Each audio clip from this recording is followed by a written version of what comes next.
Hello and welcome to Coffee with Carey. Appreciate you stopping by to see what's on the agenda, as it were. Today I wanted to talk about not a first date or the very early stages of dating, but a little bit further into the process, specifically right about the 2-month mark. 2 to 3 months, something's happening and you're getting the warning sign. Are you picking up the signals? Do you see the signs? Or is this something that you're feeling and you didn't know to expect it? I'm here to tell you to expect it and what to do when it happens to you. Aren't you so glad you stopped by today? We're going to talk about that, but first I wanted to please request that you hit that subscribe button down below because it really helps me out. It's free and it allows my videos to be seen by more people. I would appreciate that. Let's get to it right now. So just getting right to it, right between 2 and 3 months, what happens is that some people look up from a relationship that's moving along very steadily and feeling pretty good to at least one person, and they say, well, holy cow, how did I get here? I'm like in a relationship now and I didn't see this coming. Did I even encourage this? I don't remember doing this. And they're surprised somehow that they're in a relationship that they have been working at growing. Now, this comes up so often with not only my clients, but with women or men that I'm introducing them to. After the date's over, they say, we had a great time.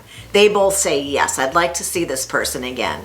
As a matchmaker, I know that very often I will talk to one of them or both of them a couple months later and I'll say, hey, are you still seeing so-and-so? And they say, oh, no, you know what?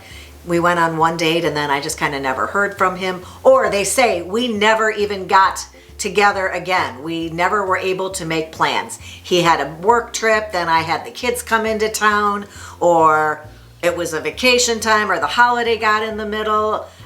Something comes up where these people enjoyed one another's company and yet can't figure out how to make date number 2 and 3 happen. They let a nice early connection fall through the cracks. It's like your dating apps. You're talking to somebody super swell and then you just get distracted and or slightly bored and start talking to somebody new. And this person in the conversation, that conversation just keeps falling to the bottom of the list, even though you had something really nice started. So what I encourage people to do to not let the relationship fall through the crack or the conversation fall down to the bottom of the pile is I encourage my female clients and recruits to make sure that date number 2 and date number 3 happen. To be not only assertive, but to take the initiative and for that second date to say, hey, you know what, I was thinking about going to this, like the Christmas windows or this flea market, or to see this musical production, or to go hear this band in concert, and I wondered if you wanted to go with me. That's asking somebody out, but in a way that you're doing it anyway. Would they like to join you? And I love that. I encourage them after that second date takes place to go ahead and do that again. Or even at that point, if you're comfortable enough, say, I'd love to make plans for next weekend if you're free. Get 3 dates under your belt, so to speak. And then I need you to back off. As the woman taking control of the situation, you can't keep a relationship going by yourself. So you need to figure out whether you're the one driving this relationship or whether he is willingly in the passenger seat and willing to not just co-pilot, but jump into the driver's seat. So at that point, I encourage you to step back and see what he does. Now, if he doesn't do anything, then you realize you were driving this alone with a passenger who was just along for the ride as long as you were willing to drive, which I'm guessing is not what you're looking for. You can say something at that point. You can just watch it die. You can watch him not reach out. Maybe he's assuming you're going to do it because you have thus far. You can say something because honesty is the way to go. Just say, hey, you know, if you want to get together, ball's in your court. I'd love to see you again, but up to you what you want to do next time. Or do you want to make plans for this weekend? I don't have any ideas, but let me know. You know, shoot that over in a text. Okay. So with that out of the way, you're testing to make sure that we get to date number 3, things are continuing to go well, what is going to happen is that he's going to look up and say, you've been driving this whole time and I don't even know what. I think I need to slow down or back up, or we need to take a break, or you just don't hear from him for a while. If he drops the ball at this point, if he will not take the initiative, you can't keep piloting all by yourself. You're going to have to step back and see what happens. And if nothing happens, then you learn that this was not going as well as you thought, or he has not been enjoying your time. The good thing about this is that he knows you now. You've had 3 dates. If he doesn't like you, and he may not like you, why? Because not everybody likes you. Fine, that's totally fine. You want to know this. You want to know this as soon as possible if they don't like you. So they can move on and you can do your own thing and move on also, start meeting new people. But if he doesn't like you, he's going to know after 3 dates. But it could be that he's just a little freaked out by the fact that he's 2 months in perhaps and he doesn't know how he got here. So again, we've arrived at the 2-month warning sign and we're going to have to deal with that. We'll talk about what we're going to do in just a bit. The next thing that could be happening is that this relationship is either lukewarm or it's running super hot and cold. This is the one I'm concerned about, the hot and cold.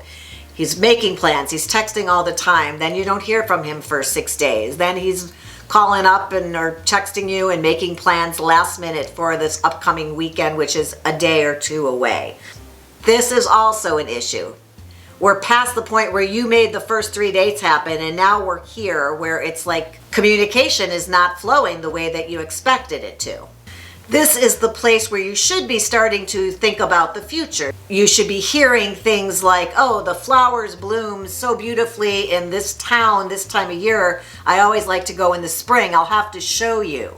My favorite Christmas market is like 2 blocks from my house. It's so amazing. When we go this winter, you should be hearing that you are included in things of the future. And if not, we've got another 2-month warning sign here that things aren't flowing how they're supposed to be going. Number 4, this 4th warning sign. Words and actions are not lining up. He'll say something, but he doesn't do what he says. Friday night, he'll say to you, we'll touch base on Monday so we can figure out what we're going to do on Taco Tuesday, where we're going to go, and then you don't hear from him until Thursday again. Words and actions, nope, not lining up. He says he's going to come by on the weekend and help you install those shelves you just bought, and all of a sudden you find yourself on Monday and the shelving unit is still in your garage. He was a no-show. Words, actions, not lining up.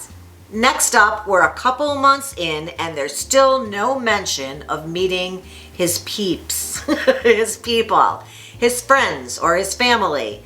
By this point in time, you should have been invited to grab a beer with his buddy or go hear some live music that he typically goes with some friends a couple times a month to go check out some live bands at this place that he loves. Or there's been a holiday within this period of time and he either gets together with friends or family.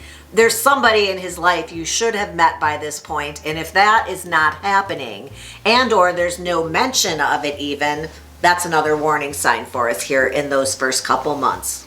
And then number 6 would be just something feels off. There's some disconnect. Your gut is saying this is a little bit weird, or something feels sketchy, to sketch as the kids say. Something sketch here. And it just feels off and you don't know what it is. And that's another one of your warning signs in that first 2-month period. So let's talk a little bit about what to do. You've gotten the relationship so that you're giving it a good jump start here. You've got it where he knows you. He should know what's going on, and yet he doesn't. Now it's all falling apart at the 2-month mark. He's dropping the ball. He's not moving forward and introducing you to people or making plans for the future. It doesn't feel right. He's not following through on the things he says he's going to. What do? Nothing. That's the answer to this. There's nothing you can do. You need to step back, but you can be vulnerable, be sincere, and have a conversation about it. And you know what? There's a whole video on what you can say if you don't know where things stand, and I will link to it right here. You're going to be asking, where is this going and where do you see us? But that's not the way I like you to phrase it. So this isn't, we need to talk. It isn't, where is this going, or what are your intentions toward me? Instead, you're going to come from the place of sharing your feelings. You're going to come from your truth and not ask a question at all. Instead, you're going to say, I've really been enjoying your company. Think things have been going really well, and that makes me look forward to spending time with you. But I'm not sure I can allow myself to get even more invested in this relationship if it's not going anywhere. Or I'm not sure I can let myself fall any harder if it does not have a future. Or I don't think I can let my heart get even more invested if there's nothing, if this isn't leading to something. It's a statement of you being wary of going further. And that's what you say, and you set that down gently in front of him, and you wait to see what he says. That's the only way you can approach this. You can't make somebody want to be with you. You can't force somebody to get behind the wheel, to continue our metaphor. You know, it's not that fire drill where you both get out of the car and run around and switch seats. It's lovely if that happens, that when you stop, that other person gladly jumps into the driver's seat. But if they don't, you can only let somebody know that you've been enjoying their company and you thought it was going great and you're having a great time, but you're just a little concerned about letting yourself get too deeply involved if it isn't going anywhere. And see what he says. And that's your answer. You're at that 2-month mark, so at least you're not 6 months in. If it's not going to be what you want it to be, you can make yourself feel better by telling yourself, well, thank goodness I found out now and not at the 6-month mark. I hope you found this helpful. If you did, please give the episode a thumbs up. I hope that you will subscribe to my channel so that you can stop back again for hopefully more helpful information. If you hit the ring bell, then you're always notified when I put up a new episode, and I will look forward to seeing you back here again soon. Thank you. Please share your thoughts with us down below if you would. Always want to hear from you. I always respond to anything you want to share with me and everyone else. And until next time, have a good one.